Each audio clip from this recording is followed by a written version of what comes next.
A $3,000 failure in personal finances has just completely escalated. It's now a full-scale political and ethical crisis. And it's tearing open the books on what sources are calling a culture of entitlement. Exactly. A culture of donor cash mismanagement and, frankly, profound hypocrisy among Washington's most vocal political faction. This isn't just about a forgotten utility bill, not at all. No. We are diving into a systematic examination of spending receipts. And these receipts, they reveal luxury hotels, private security details, extensive chauffeur services. All funded by the very voters these representatives claim to champion. While their own basic personal obligations just go ignored. The scale of the financial questions here. It spans from a few $1,000s in unpaid debt all the way to the shadow of a $1 billion fraud network. It's an incredible scope. So if the public trust is truly being tested, and if accountability is finally back on the table, we have to uncover the full story. Stay with us as we break this down in our in-depth discussion right here on News Focus Podcast.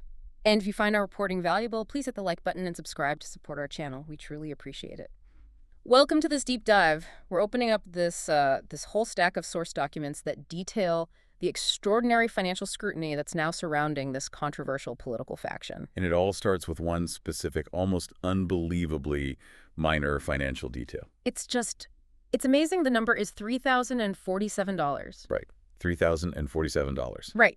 $3,047. That's the precise amount of an unpaid, matured lien sitting on Congresswoman Jasmine Crockett's luxury condo in Dallas, Texas. And it's so important to start with that specific number. It is, because it's the catalyst for everything that followed. I mean, for a politician earning a significant salary, $3,047 is not a hardship amount. It just isn't. Not even close. And according to the county record cited in the source material, this wasn't some simple momentary oversight that was, immediately corrected. This was something that festered. It did.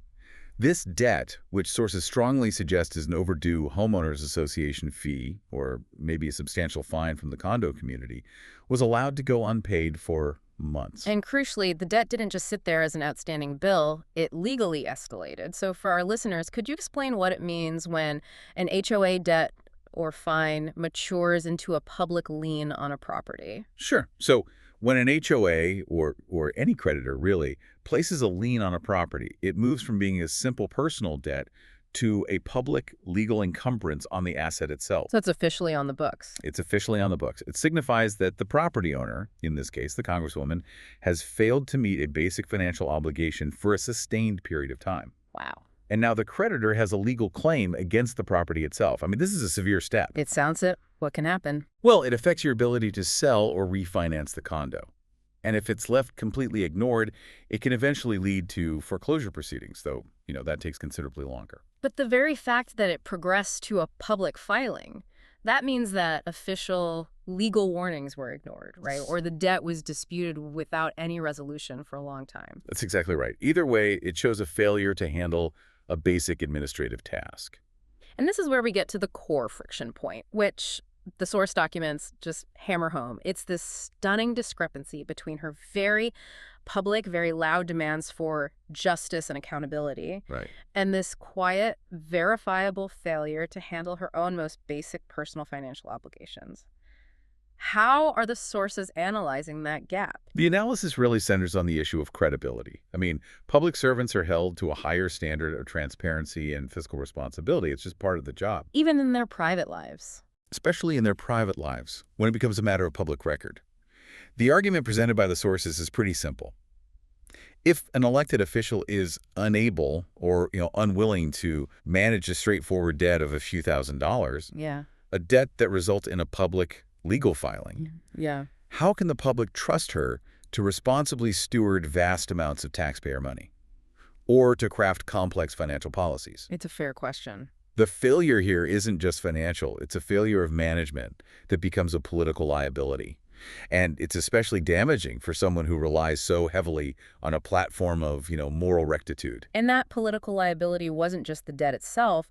It was her response when the debt became public. Oh, that was something else. The moment reporters pressed her about this unpaid lien, the source material describes an immediate and, an aggressive reaction. That reaction, which went viral, was arguably more damaging than the lien itself. It really was. How so? She did not offer a simple, transparent explanation.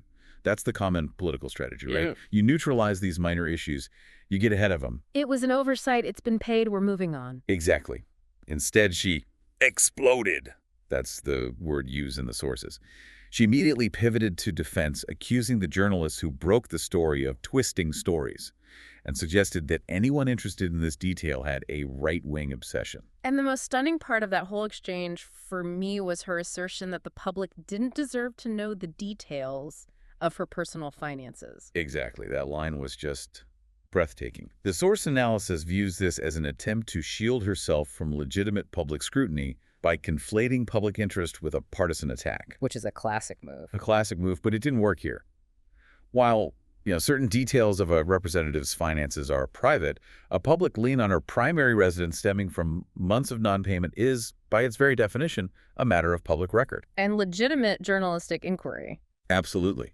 Her posture, which was described as defensive, dismissive, and ultimately evasive, it just instantly raised the stakes.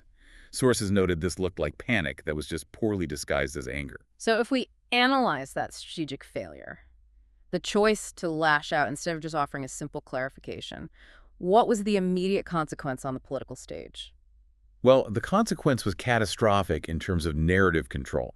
A minor explanation, I missed the payment, it's being settled today, that would have extinguished the story instantly. Poof, gone. It would have been a one-day story, if that. If that. Instead, by resorting to accusation and, frankly, arrogance, her reaction poured gasoline on the fire.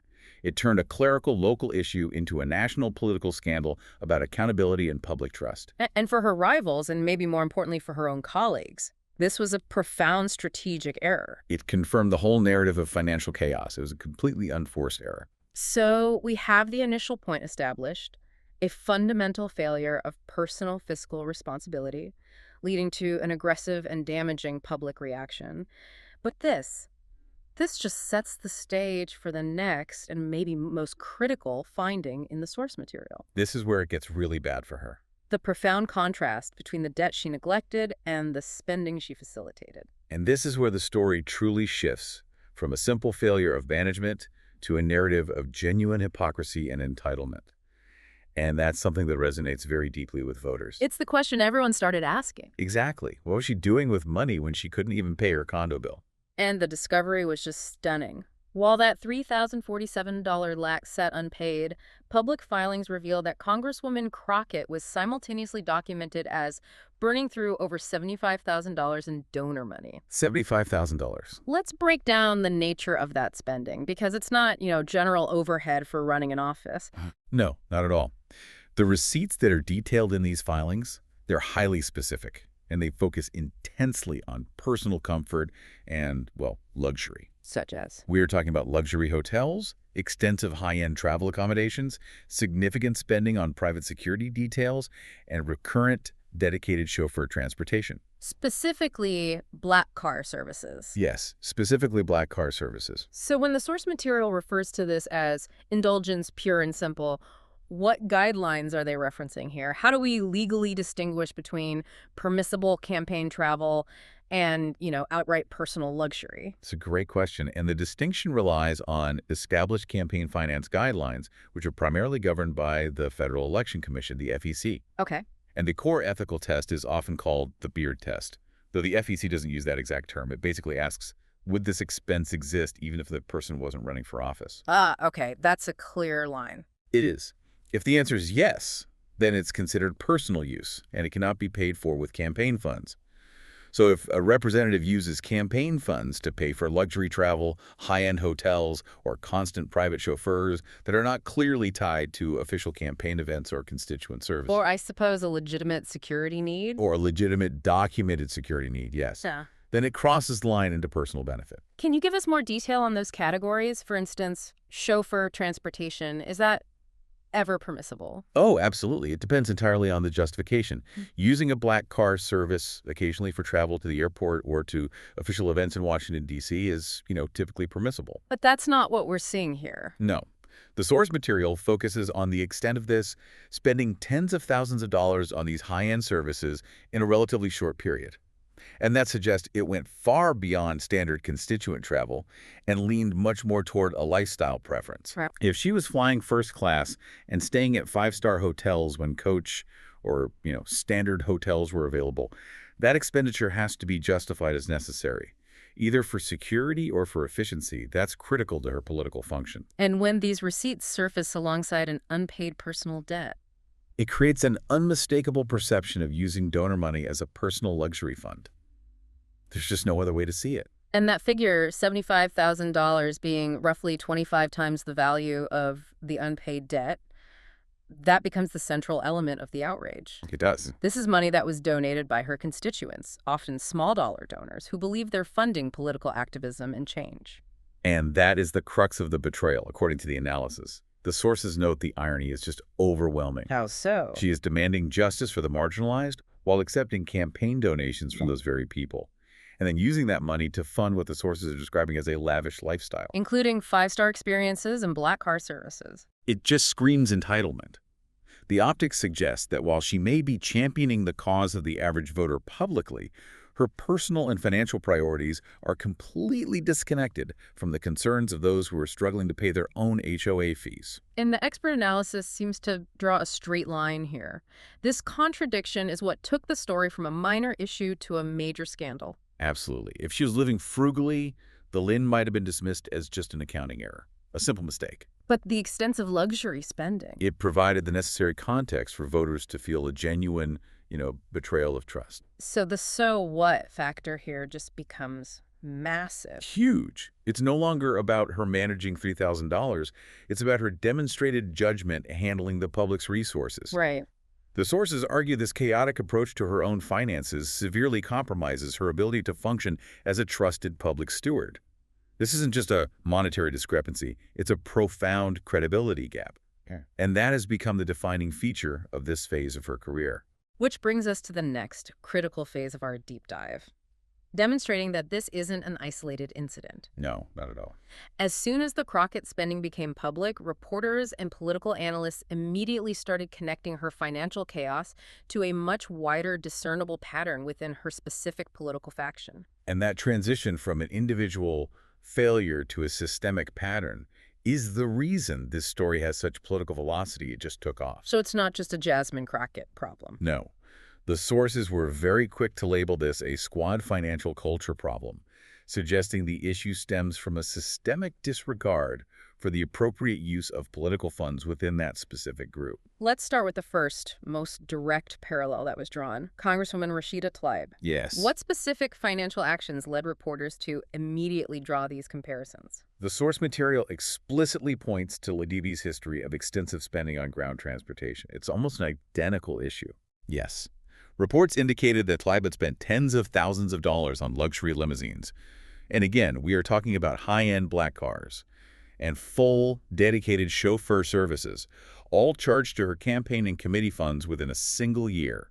So can you detail the nature of those funds and the controversies surrounding Tlaib's justification for that spending? Well, Tlaib's spending often utilized funds from her political action committees and her campaign accounts. And the controversy arose because the expenditures just appeared disproportionate to the stated campaign needs, especially for ground transportation in her home district. So similar questions were raised. Identical questions. Critics allege, just like in the Crockett situation, that the level of service and the expense indicated a luxury preference rather than a strict political necessity. So the shared trait between Tlaib and Crockett is that both utilized donor cash, given for political purposes, to fund what sources have characterized as extravagant personal travel expenses. It's the same playbook. So the pattern recognition here is critical. You have two highly visible members of the exact same faction demonstrating the same tendency for what analysts are calling financial recklessness with donor funds. That's right. And that's what signals a cultural problem within the group, rather than just an isolated error from one person. And the defensive reactions also mirrored each other, didn't they? They did. When Crockett was pressed on the similarity of her spending to Tlaib's, the reports say she snapped hard. That immediate aggressive defense. Rather than a clear differentiation or a justification, it suggested to analysts that she recognized the truth in the comparison. When you see these specific types of financial scandals aligning so perfectly across members of the same ideological subgroup, they stop being coincidences. They become evidence. They become evidence of a symptomatic issue with financial stewardship. And just as this narrative was solidifying, forcing the entire faction to address the optics of luxury spending, the focus suddenly shifted. It did. It shifted to a scandal of a completely different scale. And this dragged Congresswoman Ilhan Omar's district into the conversation. The context here is geographically and financially just explosive. This involved the discovery of a sprawling, organized $1 billion welfare fraud network. $1 billion. $1 billion. And it was operating primarily within Omar's district in Minnesota. The sheer size of this scheme, involving federal child care and nutrition program funds, is staggering. It dwarfs the scope of the Crockett and Tellub's spending issues. Now, to maintain our impartiality here, we need to be very clear on the specific distinction that the source material draws regarding Omar's involvement. Absolutely. This is crucial. The sources strongly emphasize that there is no allegation that Congresswoman Omar orchestrated the fraud or was directly involved as, a ringleader. That is a critical distinction. So the analysis focuses entirely on what? On the optics and the questions raised by the timeline. This was a massive, organized, years-long scheme that was finally uncovered by federal investigators. So what are the crucial questions being raised by that timing? The question being posed by political rivals and, concerned citizens is pretty straightforward. What did Omar know, and when did she know it? Because this was happening in her backyard. Her political backyard. This was a billion-dollar criminal enterprise targeting federal funds intended for vulnerable populations. And it was happening right under the nose of a representative who is intensely focused on community issues. So the optics are just terrible. They're terrible because it suggests either a profound lack of community oversight or a failure to detect or report the warning signs about major criminal activities happening right there. So if we synthesize all this, we have three elements converging at once. Yes. You have Crockett's unpaid lien and her luxury spending. You have Tlaib's documented limo expenses. And now you have Omar's district as the epicenter of a massive organized fraud investigation. The cumulative effect is devastating to the faction's brand. It just is. It creates a picture of financial chaos that is spiraling across multiple dimensions. And it makes Crockett's situation look less like an isolated mistake. And more like one symptom of a wider pattern of mismanagement and a pervasive lack of necessary oversight within the specific political environment. So whether the issues are small, like personal debts, medium, like campaign luxury spending, or large, like a district-wide billion-dollar fraud, the common thread is a failure of accountability. And for Democratic strategists watching this cascade of bad headlines, this collective failure leads them immediately to one place. To what analysts are calling the ghost of Jamal Bowman. Explain that. This precedent is the absolute worst-case scenario that is driving the current internal panic within the party. Jamal Bowman was heralded as one of the faction's untouchable rising stars. He was supposed to be the future. Absolutely. And his primary defeat serves as a brutal object lesson in how quickly voters will reject perceived chaos. Let's detail the specific trajectory of Bowman's collapse, because it wasn't just one incident, was it? It was a pattern of perceived erratic behavior. That's right. The definitive turning point, the moment that really symbolized the chaos, was the incident where Bowman pulled a fire alarm in a congressional office building during a critical vote. And then he gave these increasingly implausible excuses for his actions. Right. And while the firearm itself was a misdemeanor, it became a lightning rod for all the preceding criticisms that had been building up. Because critics had already been targeting him over a sustained pattern of ethics issues, credibility gaps, and what they saw as highly chaotic leadership. Exactly, including specific questions about his use of social media and his overall approach to governing. So the voters in his district, they didn't react solely to the fire alarm. No, they reacted to the cumulative effect. They saw a consistent, frustrating pattern of erratic behavior and questionable decisions that created an environment of, leadership chaos. And in the end? In the end, the source material notes, voters decisively rejected him in the primary. It resulted in a wipeout that sent shockwaves through the entire party infrastructure. And it proved a very important point. It proved that perceived ideological purity does not protect a candidate from electoral consequences when it's combined with a persistent lack of institutional seriousness. Voters have a limit. Now, we connect that precedent directly to the current situation. Strategists are terrified because they see Crockett staring at the exact same trajectory. The fear is palpable. The sources indicate that the Democratic establishment fears the electorate has just lost patience. They're tired of what they view as political theatrics, especially when it's combined with a demonstrated lack of basic financial conduct. So they look at Crockett's viral meltdown. Her meltdown, the documented luxury spending, the unpaid debt. And they see the same cumulative effect that sank Bowman. A politician who prioritized image and drama over effective, responsible governance. That's the narrative that's taking hold. So the critical question now being whispered behind closed doors, and this goes far beyond just Crockett, is Jasmine Crockett the next Bowman? And that is the strategic nightmare for the party. Strategists recognize that this confluence of financial scandals is transforming the entire faction into a political liability. A liability that threatens to damage every Democrat running, particularly in vulnerable districts, leading up to the 2026 election cycle. That's the fear. The smell of chaos, when you combine it with evidence of financial entitlement, becomes a powerful negative narrative that can actively drive down voter enthusiasm and support for the entire party slate. So the stakes are not just her seat. Yeah. It's the viability of an entire political subgroup within the Democratic Party structure. And this threat of widespread political damage forces us to examine that critical phase where the narrative control battle began. Indeed. When the story first broke, the defense mechanisms were immediately deployed. By both her political allies and certain segments of the legacy media. Yes, the attempt was clearly to contain or completely bury the narrative before it could gain any traction. So let's look at the specific talking points that were used by her allies in the media. How did they try to minimize the severity of these financial issues? The strategy was straightforward minimization, just downplay everything. The lien was repeatedly referred to as a small, itty-bitty lien. Itty-bitty. Yes, almost infantilizing the severity of a public legal filing. Then they attempted to dismiss the entire affair as merely paperwork issues that, everybody faces. The everybody does it defense. Right, suggesting the scrutiny was disproportionate. And the overall claim, which was just ubiquitous across certain outlets, was that the story was being intentionally blown out of proportion. And the source material draws a very strong connection here to an alleged political double standard. It does.